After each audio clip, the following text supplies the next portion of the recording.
All India Radio presents Morning News.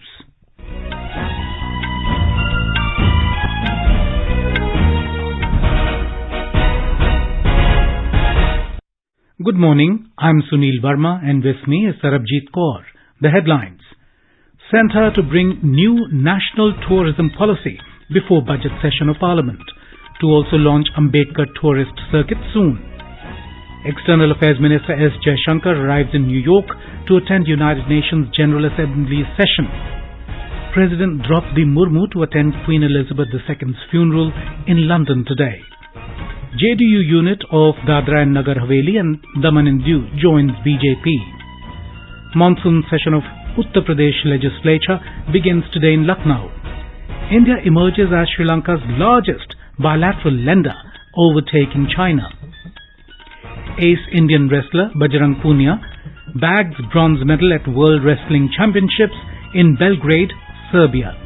And in women's cricket, India beat England by 7 wickets in first ODI of 3-match series at County Ground in Hove.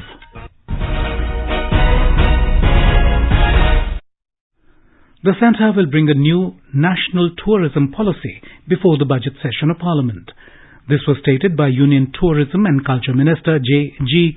Kishan Reddy while addressing the National Conference of State Tourism Ministers in Dharamshala in Himachal Pradesh yesterday. He said the national tourism policy will be brought after vast consultations and deliberations with stakeholders. Mr. Reddy said that the National Conference of State Tourism Ministers is also important in the context of India's G20 Presidency. एक comprehensive national tourism policy Bharat में लाने का प्रयास कर रहे, अलग अलग stake holder के साथ मीटिंग कर रहे, भारत के सभी स्टेट गवर्नमेंट्स के इनपुट्स लिए गया, टूर एंड ट्रैवल ऑपरेटर्स हो, होटल मैनेजमेंट हो, टूरिस्ट गाइड्स हो, टूरिज्म इंस्टीट्यूशंस हो, कुछ बुद्धिजीवी हो, वैसे लोगों का इनपुट्स लिए गए, उसका ड्राफ्ट भी बनाया। गवर्नमेंट ऑफ इंडिया का टूरिज्म का वेबसाइट में भी इस नेशनल टूरिज्म का ड्राफ्ट लगाया। गवर्नमेंट ऑफ इंडिया का मिनिस्ट्रीज का इनपुट्स भी लिया गया। आज इस नेशनल टूरिज्म के विषय पर भी सभी स्टेट्स के मिनिस्ट्रीज, सभी स्टेट गवर्नमेंट्स के टूरिज्म सेक्रेटरीज, उनके साथ भी चर्चा होगा। बजट सेशन से पहले ही नेशनल टूरिज्म पॉलिसी देश के सामने हम लाने वाले हैं। Mr. Reddy said G20 will be used as a platform to showcase India's tourism potential to the world. He also informed that various tourist circuits are being promoted and a new Ambedkar circuit will be launched soon. The minister said the Himalayan circuit will also be promoted under the action plan for development of tourist circuits.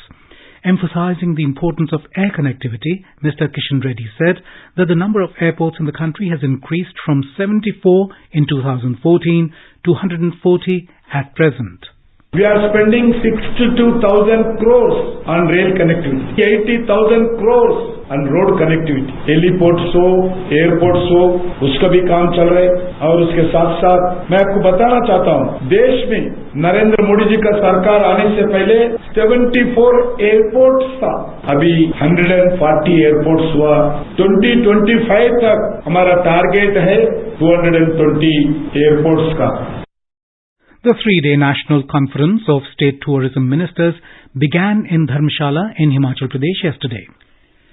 External Affairs Minister S. Shankar arrived in New York last night to participate in the 77th session of the United Nations General Assembly.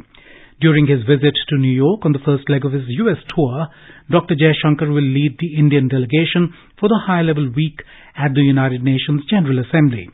The theme of the 77th UNGA is a watershed moment, transformative solutions to interlocking challenges. In keeping with India's strong commitment to reformed multilateralism, the minister will host a ministerial meeting of the G4, India, Brazil, Japan, Germany, as well as participate at the high-level meeting of the L69 group on reinvigorating multilateralism and achieving comprehensive reform of the UN Security Council. The L69 group consists of developing countries from Asia, Africa, Latin America, Caribbean and small island developing states focused on reforms of the UN Security Council. Our correspondent has filed this report. To commemorate and showcase Azadi Ka Amrit Mahotsav, the External Affairs Minister will address a special event, India at 75, showcasing India-UN partnership in action on 24th September. The event will highlight India's development journey and its contributions to South-South cooperation. It is expected to be addressed by the President of the 77th United Nations General Assembly, along with foreign ministers of several member states and the United Nations Development Program Administrator. The minister would also be participating in plurilateral meetings of the Quad, IBSA, BRICS and other trilateral formats. These include India-France-Australia, India-France-UAE and India-Indonesia-Australia. He will also have bilateral meetings with foreign ministers of the G20 and UNSC member states. Suparna Saikya, AIR News, Delhi. President Draupadi Murmu will attend the funeral of Queen Elizabeth II in London today. The state funeral of Queen Elizabeth II will take place at Westminster Abbey in London this afternoon. Yesterday, President Murmu visited Westminster Hall in London, where the body of Queen Elizabeth II is lying in state. The President offered tributes to Queen Elizabeth II on her own behalf and on behalf of the people of India. Following the state funeral, the coffin will travel in procession from Westminster Abbey to Willington Arch in London for its onward journey to Windsor. In Windsor, the state hearse will travel in procession to St. George's Chapel at Windsor Castle, the monarch's final resting place with her late husband Prince Philip, the Duke of Edinburgh. Queen Elizabeth II, the former head of state of the UK and head of the Commonwealth of Nations, passed away on September 8th. She was 96. India held a day of mourning on September 11 over Queen Elizabeth II's death. Earlier, President Draupadi Murmu, Vice President Jagdeep Dhankar and Prime Minister Narendra Modi had expressed their condolences. The Janata Dal United JDU unit of Dadra and Nagar Haveli and Daman and Diu has joined the Bharatiya Janata Party in Delhi in the presence of Party Chief JP Nadda and the National General Secretary BL Santosh. 16 members of the JDU unit joined the BJP, which includes ex-state president of JDU. The development comes after the JDU stitched alliance with RJD and others to form the Mahagathbandhan government in Bihar. BJP National Secretary Vijay Rahatkar said the entire unit of JDU has merged with BJP. 17 में से 15 JDU के जिला पंचायत के सदस्य Bharatiya Janata party में शामिल हो गए हैं। दादरा नगर हवेली में जेडीयू का नामो निशान बाकी नहीं रहा है। जब इन लोगों का ये कहना था कि नीतीश कुमार जी भारतीय जनता पार्टी के साथ चलते हैं, मोदी जी के साथ चलते हैं, उन्हीं के नाम पर वोट भी मांगा जाता है और उसके बाद सत्ता के लिए जो भ्रष्ट है, जो परिवारवादी है, ऐसे लोगों का हाथ थामकर फिर विश्वासघात करके निकल जाते हैं, ये उनको अच्छा नहीं लगा है और देश के यशस्वी प्रधानमंत्री आदरणीय नरेंद्र भाई मोदी जी के नेतृत्व पर उनका बड़ा विश्वास है, इसीलिए उन्होंने भारतीय जनता पार्टी ज्वाइन कर ली है।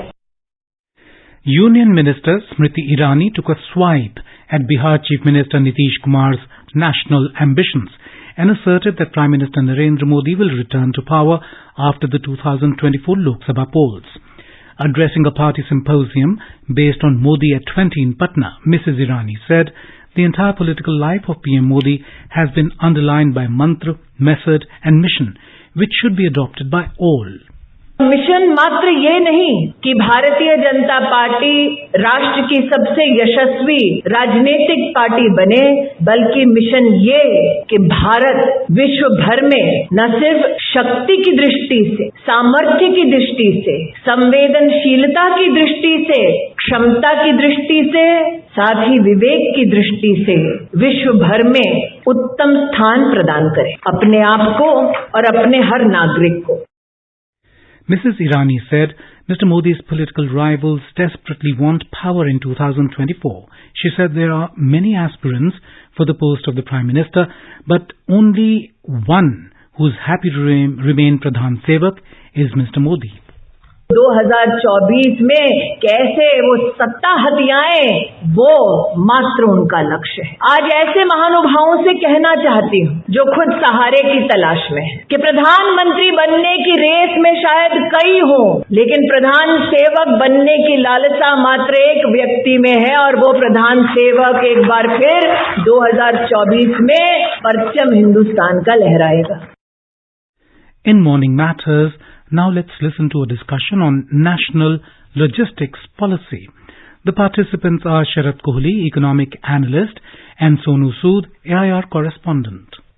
Rolling out the national logistics policy on Saturday, Prime Minister Narendra Modi said this is a significant step in the direction of India becoming a developed country. Sharatji, can you tell us about the importance of logistics in our economic landscape and what is the significance and primary objective of national logistics policy launched by the Prime Minister? If India is aiming at being a global economic superpower, for a developed economy, it's important that your economic might, your economic prowess should come to the fore, for which logistics plays a very important part, because if India wants to gain on exports, remain as an importer of certain vital goods, India wants to promote its domestic trade, logistics play a very significant role. From where this policy emanated, and Prime Minister was very clear in saying that this has not come out of the blue. This has been part of concerted efforts over the last 8 years. The comprehensive logistic policy comes on the table. And where this emanated from, if we look at that, our transportation cost right now on an average is about 13 to 15%. Whereas if you look at some of the other parts of the world, the cost is about 8 to 10%. So we are ahead. And sometimes when we are trading internationally, we should not forget it's a very price sensitive market across the world. So it may seem that probably difference between 8 to 10% and 13 to 14% may be about, let's say, 3 to 5%. But factually speaking, this is a lot of difference. And this was the main goal where the government has been making concerted efforts to make sure that this particular cost comes down to make our goods more competitive. National logistic policy has been framed. That is, first is to reduce the cost, and second is to reduce the time. I think it's a very welcome step, and I'm sure the entire transport community are going to be the end beneficiaries of this NLP, I would say, Sonu. In fact, the PM said yesterday that our cargo should be run as fast as the cheetah, still improving first and last mile connectivity, speeding up cargo movement through integrated digital data systems, make our industry much more competitive at the domestic and global level. As you said, not only help our exports, but also help bring down prices, maybe for the domestic consumers as well. If you see the initiatives launched, we today have a multimodal transport system. Gone are the days when we were only looking at the railways. Today, the roads are as good as the railway speed or the railway cost. And if we look at some of the initiatives launched by the government, there is something called e-Sanchit. Now, e-Sanchit is about promoting paperless import and export procedures. There is a faceless assessment system launched in customs also. That has again reduced the time involved in clearance of the customs. New ULIP, which is part of the logistic policy, called the United Logistics Interface Platform. Now, this is integrating all the logistic digital platforms together into a single portal. So you don't have to visit a million portals for doing this, doing that. Just go to one single integrated portal to sort out all your logistic related compliances. Sharatji, Prime Minister has been lauding that we are into production by masses. So we have small scale producers also, be it in the manufacturing, be it in the export oriented, or be it in the agriculture sector. You feel this national logistics policy will also make things easier for these small businessmen or small entrepreneurs? Over 95% of our businesses, they are part of MSMEs, the micro, small and medium enterprises, as you said. And without taking care of the interest of these small enterprises, I'm sure no national logistic policy can be a success. So therefore, enough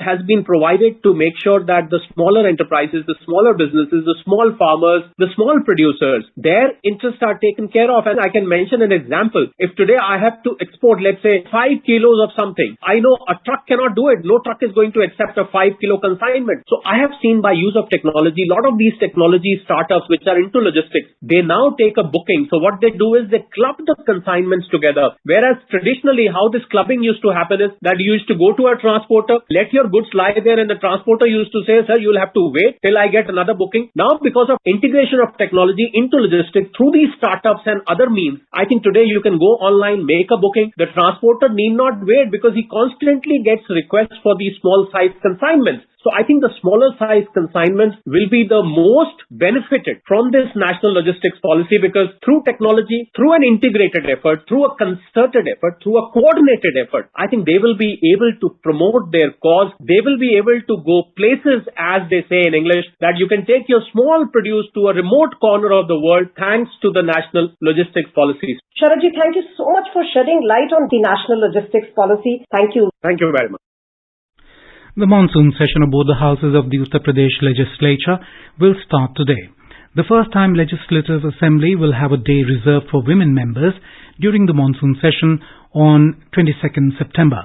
Assembly Speaker Satish Mahana said that after question hour on the 22nd of September, the session will be reserved for women representatives for discussion on their issues, which will be a unique step taken in any assembly in the country. The decision to reserve a day for women members has been taken in view of complaints that women MLAs do not get appropriate opportunity to speak in the House. You are listening to the morning news on All India Radio. A reminder of the headlines before we move on. Centre to bring new national tourism policy before budget session of Parliament to also launch Ambedkar tourist circuit soon. External Affairs Minister S. Shankar arrives in New York to attend United Nations General Assembly session. President Draupadi Murmu to attend Queen Elizabeth II's funeral in London today. JDU unit of Dadra and Nagar Haveli and Daman and Diu joins BJP. Monsoon session of Uttar Pradesh legislature begins today in Lucknow. India emerges as Sri Lanka's largest bilateral lender, overtaking China.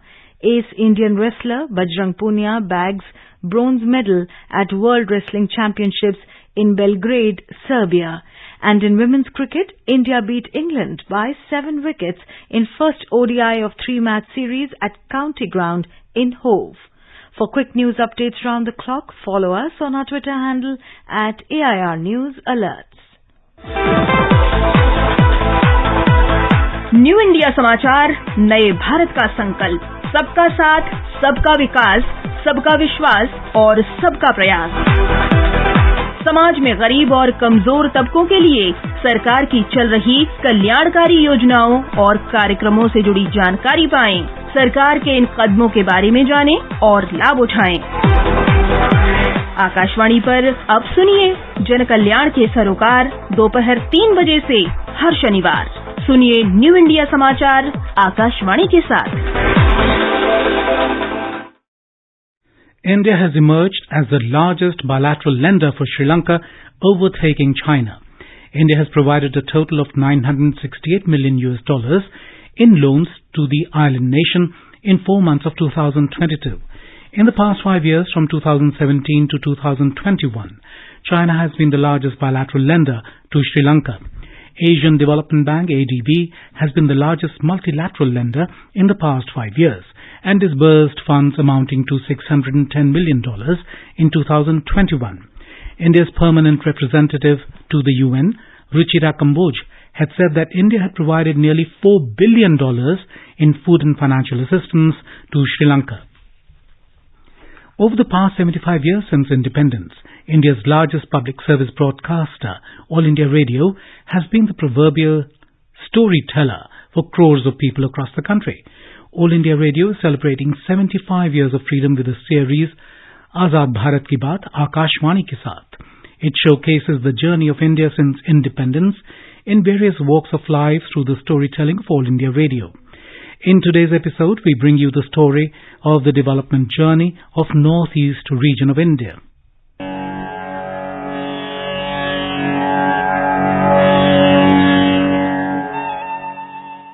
Northeast region of India comprises 8 states: Assam, Nagaland, Manipur, Arunachal Pradesh, Mizoram, Tripura and Sikkim. According to 2011 census, 3.78% of country's population resides in this region. It also comprises approximately 7.98% of country's area, including 5,483 kilometers of India's international borders.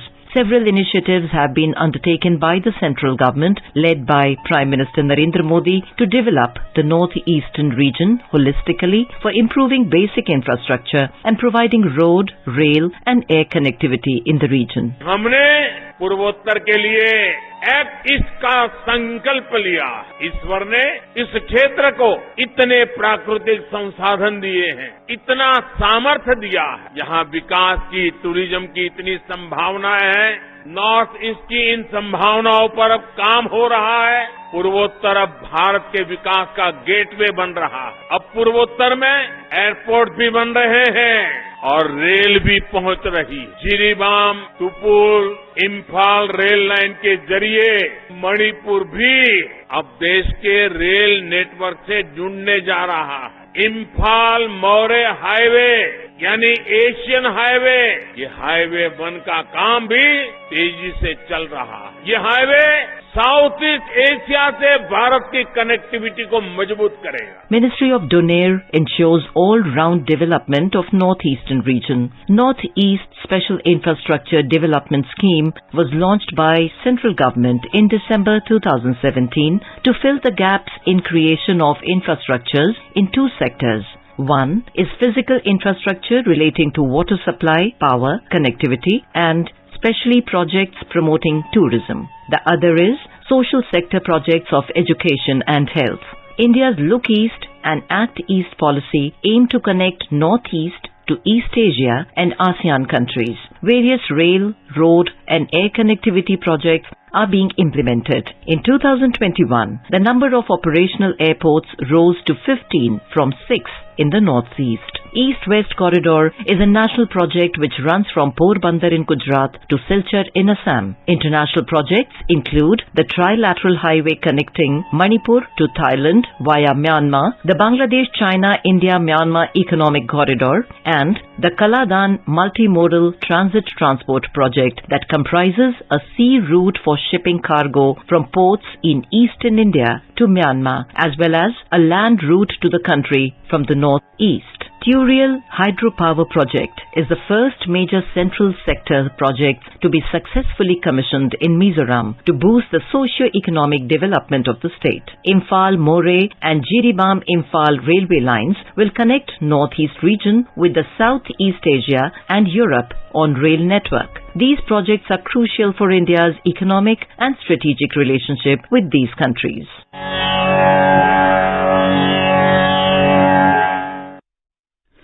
आजाद भारत की बात आकाशवाणी के साथ can be accessed on @AIR News Alerts on Twitter, News on AIR official YouTube channel, News on AIR app, Facebook and Instagram handles. So tune into All India Radio News for Azad Bharat Ki Baat, Akashwani ke saath. In our bilingual live phone-in program, Swasth Bharat, Dr. Hem Chandra Pandey of AIIMS, New Delhi, will be with us tonight to answer queries of listeners on health-related issues. Listeners can ask questions to the expert from 9:30 p.m. on telephone numbers 011-2342-1230 and 011-2342-1764. You can also post your queries on our Twitter handle at AIR News Alerts by #AskAIR. This live program can be heard on FM Gold channel and additional frequencies from 9:30 p.m. onwards. This program will also be available on our website newsonair.gov.in and YouTube channel News on AIR Official. Defence Minister Rajnath Singh arrived in Cairo on a 2-day official visit to Egypt. Central Military Zone Commander Major General Tariq Hamid Al-Shazli received Mr. Singh at the Al-Maza Air Base in Cairo. During the visit, Mr. Singh will hold bilateral talks with Minister of Defence and Defence Production, General Mohammad Zaki. The two ministers will review the bilateral defence ties, explore new initiatives to intensify military-to-military engagements, and focus on deepening cooperation between the defence industries of the two countries. MOU to provide further impetus to enhanced defence cooperation between India and Egypt will also be signed. Mr. Singh will also call on President of Egypt, Abdul Fattah al-Sisi. The gross direct tax collections have registered a growth of 30% in the current financial year in comparison to 2021-22. The Finance Ministry said, as on the 17th of this month, the gross collection of direct taxes in 2022-23 is at over 8,36,000 crore rupees compared to over 6,42,000 crore rupees in 2021-22. The National Investigation Agency, NIA, has carried out searches at 40 places in Telangana and Andhra Pradesh in connection with a case against the Popular Front of India (PFI) for allegedly running training camps to commit terror acts and promote enmity between groups on the basis of religion. A statement issued by the investigation agency said searches were carried out at 38 locations in Telangana and 2 in Andhra Pradesh, and incriminating materials including digital devices, documents, 2 daggers and over 8 lakh rupees were seized. It said 4 people have been detained for questioning. A Jharkhand Maoist leader carrying a reward of 15 lakh rupees on his head was apprehended by the Maharashtra Anti-Terrorism Squad from Palghar district yesterday. According to ATS official, his name was in the list of most wanted Nakshals on Jharkhand Police's website. In wrestling, ace Indian wrestler and Olympic medalist Bajrang Punia captured a bronze medal in the men's 65 kg category at World Wrestling Championships yesterday. He defeated Puerto Rico's Sebastian C. Rivera by 11-9. This is Punia's 4th medal at the championships, starting his journey with bronze in 2013. He went on to win silver in the 2018 championships and followed it with another bronze in 2019. In women's cricket, India beat England by 7 wickets in the first one-day international of 3-match series at County Ground at Hove, England last night. With this, India has taken 1-0 lead in the 3-match series. Chasing a target of 228 runs set by England, India made 232 for the loss of 3 wickets in the 44.2 overs. For India, Smriti was the top scorer with 91 runs, while skipper Harmanpreet Kaur scored unbeaten 74 runs. And now let's take a look at the weather across the country today. National capital Delhi will have partly cloudy sky. The temperature will hover between 22 and 34 degrees Celsius. Mumbai will have a generally cloudy sky with light rain. The minimum temperature was 25 degrees Celsius and the maximum will be around 30 degrees. Chennai will have partly cloudy sky with the possibility of moderate rain or thunderstorm. Minimum temperature was 27 degrees Celsius. Maximum will be around 36. Kolkata will have a generally cloudy sky with 1 or 2 spells of rain or thunder showers. The temperature will hover between 26 and 31 degrees. Jammu will have a mainly clear sky. The minimum temperature was 20 and the maximum will be 33 degrees Celsius. Srinagar will have mainly clear sky. The minimum temperature was 13 degrees Celsius and the maximum will be around 29. Leh will have a mainly clear sky. The minimum temperature was 4 degrees Celsius and the maximum will be around 21 degrees. Muzaffarabad will have a mainly clear sky. Minimum 21, maximum 36 degrees. Gilgit will have a mainly clear sky. The minimum was 12 degrees Celsius. Maximum temperature expected 30 degrees. In the south, Hyderabad will have a generally partly cloudy sky with 1 or 2 spells of rain or thunder showers. And now an overview of today's newspapers. Net direct tax kitty crosses 7 lakh crore rupees, headlines The Hindu. Finance Ministry says the 30% rise in the gross direct tax revenue is a clear signal of economic revival, writes the Hindustan Times. Discounted Russia crude gives India 35,000 crore rupee gain, reports the Times of India. 500 plus kings, presidents, PMs are in London for the funeral of Queen Elizabeth II, writes the Asian Age. The Indian Express carries a photograph of President Draupadi Murmu offering her tributes at Westminster Hall. Targeting Popular Front of India terror camps, NIA raids 40 sites in Telangana and Andhra Pradesh is the top story in the Tribune. And finally, a 30-year-old Kerala auto driver wins 25 crore rupees lottery, reports the Hindustan Times. He had broken his son's piggy box to buy the lottery ticket, writes the paper. And now, before we end the bulletin, the headlines once again. Centre to bring new national tourism policy before budget session of Parliament, to also launch Ambedkar tourist circuit soon. External Affairs Minister S. Shankar arrives in New York to attend United Nations General Assembly session. President Draupadi Murmu to attend Queen Elizabeth II's funeral in London today. JDU unit of Dadra and Nagar Haveli and Daman and Diu joins BJP. Monsoon session of Uttar Pradesh legislature begins today in Lucknow. India emerges as Sri Lanka's largest bilateral lender, overtaking China. Ace Indian wrestler Bajrang Punia bags bronze medal at World Wrestling Championships in Belgrade, Serbia. And in women's cricket, India beat England by 7 wickets in first ODI of 3-match series at County Ground in Hove. For details of these stories and more, log on to our website www.newsonair.gov.in and News on AIR app. And with that, we end the morning news. Have a nice day.